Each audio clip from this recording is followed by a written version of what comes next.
प्रिय विद्यार्थियों, आज हम बात करने जा रहे हैं समाजशास्त्र में सामाजिक समूह की, जिसे हम अंग्रेजी भाषा में सोशल ग्रुप के भी नाम से जानते हैं। लेकिन वीडियो स्टार्ट करने से पहले हम आपको बताना चाहेंगे, यदि आप हमारे चैनल पर नए हैं तो चैनल को सब्सक्राइब करें और वीडियो को लाइक करें। अब हम अपने वीडियो को आते हैं। तो सबसे पहले सामाजिक समूह का अर्थ, मीनिंग ऑफ सोशल ग्रुप। समाजशास्त्रीय दृष्टिकोण के अनुसार जब दो या दो से अधिक व्यक्ति सामान्य उद्देश्य के लिए एक दूसरे से संबंध स्थापित करते हैं और प्रभावित होते हैं, तो व्यक्तियों के ऐसे संग्रह को सामाजिक समूह कहा जाता है। शाब्दिक अर्थों में सामाजिक समूह दो शब्दों से मिलकर बना होता है, सामाजिक और समूह।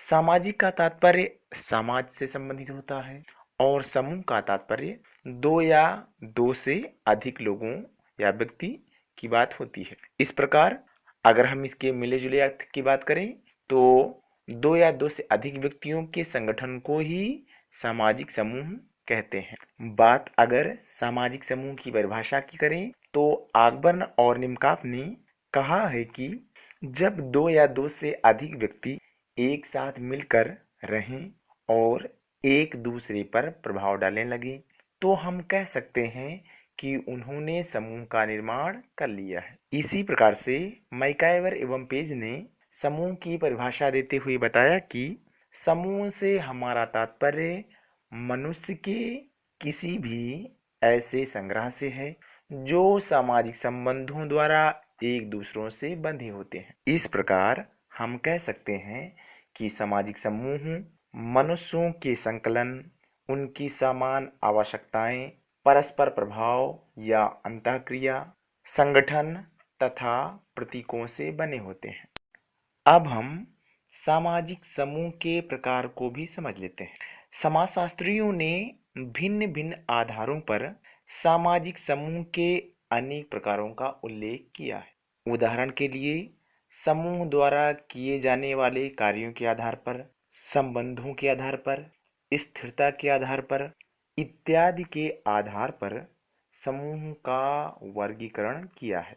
सामाजिक समूह के प्रकारों में सबसे पहले हम बात कर लेते हैं चार्ल्स कूले के प्राथमिक समूह की। चार्ल्स कूले ने सर्वप्रथम 1909 में अपनी पुस्तक सोशल ऑर्गेनाइजेशन में सर्वप्रथम प्राथमिक समूह शब्द का प्रयोग किया। चार्ल्स कूले ने प्राथमिक समूहों को मानव स्वभाव की पोशिका भी कहा है। कूले ने कुछ समूहों को प्राथमिक इसलिए कहा है क्योंकि महत्व की दृष्टिकोण से इनका स्थान प्रथम और प्रभाव प्राथमिक है। कूले के शब्दों में ही प्राथमिक समूह के अर्थ और प्रकृति को निम्नांकित रूप से समझा जा सकता है। कूले के अनुसार प्राथमिक समूह से तात्पर्य ऐसे समूह से है जिनमें विशेषता घनिष्ठ आमने सामने के संबंध और सहयोग होते हैं, वही प्राथमिक समूह होते हैं। इनके उदाहरण परिवार, क्रीड़ा समूह, पड़ोस इत्यादि हैं। प्राथमिक समूह के बाद होमन्स एवं डेविस का द्वितीयक समूह। द्वितीयक समूह की अवधारणा जॉर्ज होमन तथा किंग्सले डेविस ने प्रस्तुत किया है। डेविस ने द्वितीयक समूह पर प्रकाश डालते हुए यह लिखा कि इसे प्राथमिक समूहों के विपरीत स्वभाव वाला कहकर बताया या परिभाषित किया जा सकता है। ऑकबर्न और निमकाफ के अनुसार जो समूह घनिष्ठता के अभाव वाले अनुभवों के जनक होते हैं उन्हें द्वितीयक समूह कहा जा सकता है। आकार की भी दृष्टि से द्वितीयक समूह अधिक विस्तृत होता है क्योंकि इनके लिए आमने सामने का संबंध आवश्यक नहीं है। द्वितीयक समूहों में व्यवसायिक संगठन, कर्मचारी यूनियन, चिकित्सक संघ, खेल व मनोरंजन समूह, क्लब इत्यादि आते हैं। तीसरा, मैकाइवर और पेज द्वारा समूहों का वर्गीकरण।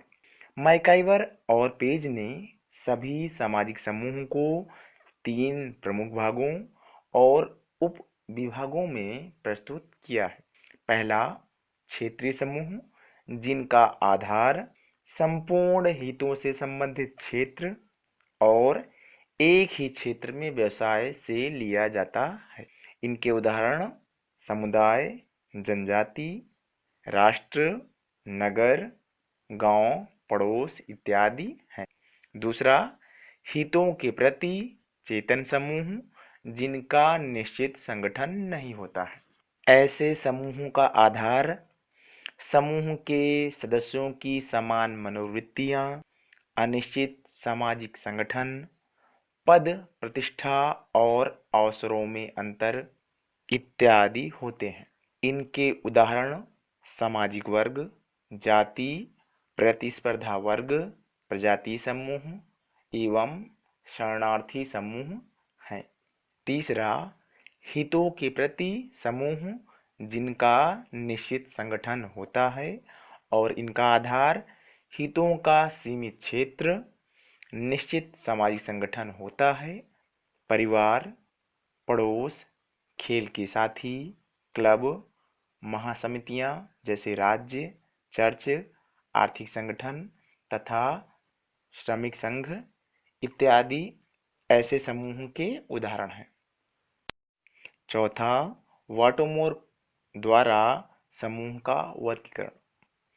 वाटोमोर ने समूह की स्थिरता के आधार पर इन्हें दो भागों में बांटा है। पहला, अस्थायी समूह, जिनमें भीड़ एवं श्रोता समूह आते हैं। दूसरा, अस्थायी समूह, जिनमें जातिगत अथवा प्रजातीय समूह आते हैं। पांचवा, गिलिन एवं गिलिन द्वारा समूह का वर्गीकरण। गिलिन और गिलिन ने समूहों के सभी संभावित आधारों को ध्यान में रखते हुए समूह का वर्गीकरण किया है। इनके अनुसार क्षेत्रीय समूह, जिसमें परिवार और जाति आते हैं। शारीरिक विशेषता के आधार पर समूह, जिनमें समान लिंग वाले, आयु अथवा प्रजाति पर आधारित समूह आते हैं। क्षेत्रीय समूह, जिनमें जनजाति, राज्य और राष्ट्र आते हैं। अस्थिर समूह, जिनमें भीड़ एवं श्रोता समूह आते हैं।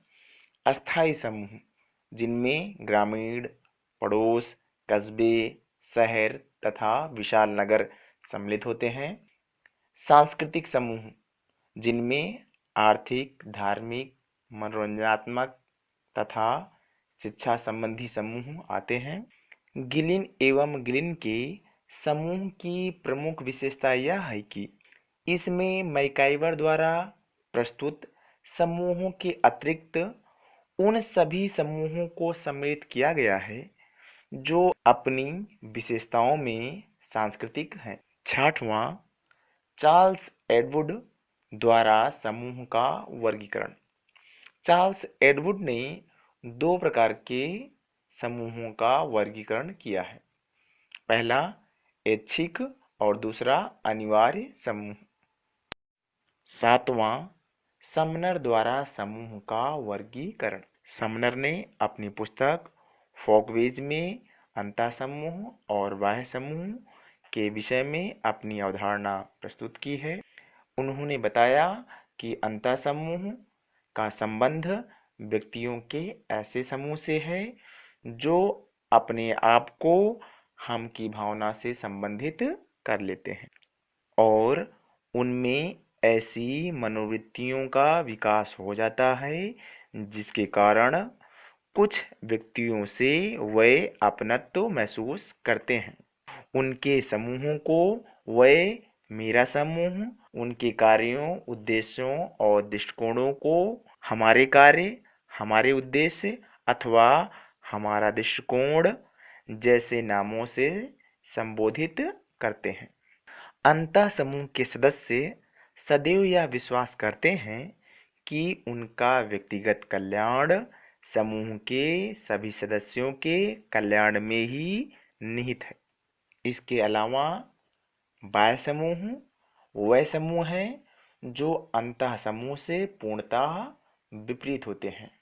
जिस समूह को हम बाह्य समूह कहते हैं उनके प्रति हमारी मनोवृत्ति कम सौजन्यपूर्ण और भेदभाव से युक्त होती है।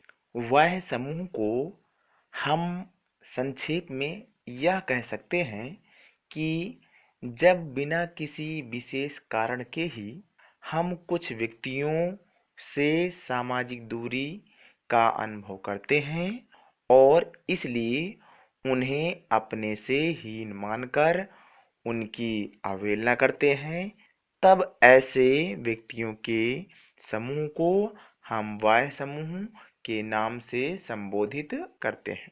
नंबर 8, गिडिंग्स द्वारा समूह का वर्गीकरण।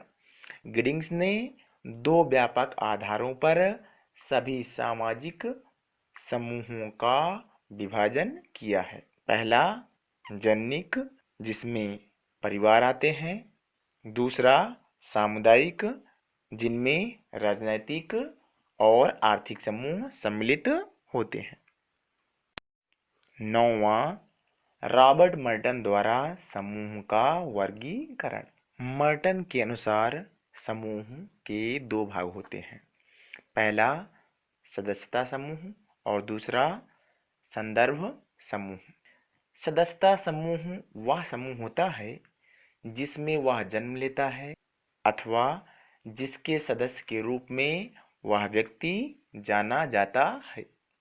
उदाहरण के लिए हम परिवार, गांव, जाति, धर्म अथवा नगर के सदस्य के रूप में जाने जाते हैं, इसलिए ये सभी सदस्यता समूह के श्रेणी में आते हैं। दूसरा संदर्भ समूह।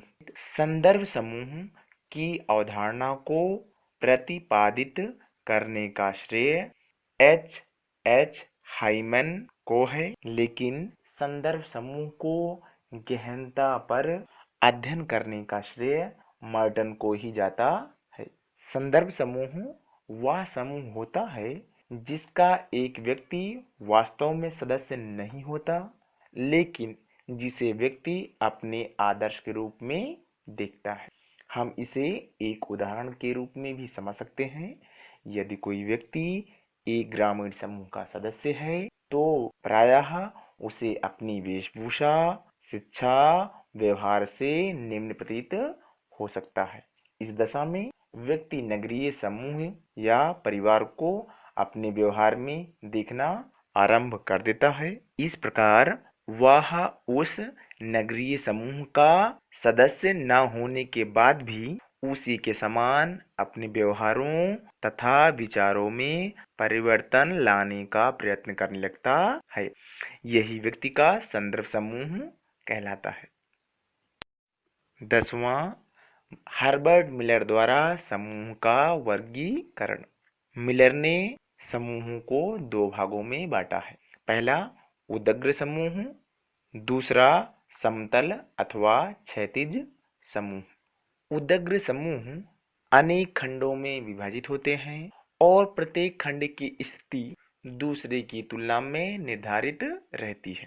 हम इसे एक उदाहरण के रूप में भी समझ सकते हैं। जैसे संयुक्त परिवार को उदग्र समूह कहा जा सकता है। इस समूह में सभी सदस्यों की सामाजिक स्थिति एक दूसरे से भिन्न होती है और सभी व्यक्तियों को एक दूसरे की स्थिति का ध्यान रखते हुए ही अपने कर्तव्यों को पूरा करना आवश्यक होता है। दूसरा समतल अथवा क्षैतिज समूह। इसमें सभी सदस्यों की सामाजिक स्थिति लगभग समान होती है एवं सदस्यों के बीच ना तो कोई ऊंच नीच होता है और न ही उन्हें कम या अधिक अधिकार प्राप्त होते हैं। उदाहरण के लिए श्रमिक वर्ग या लेखक वर्ग।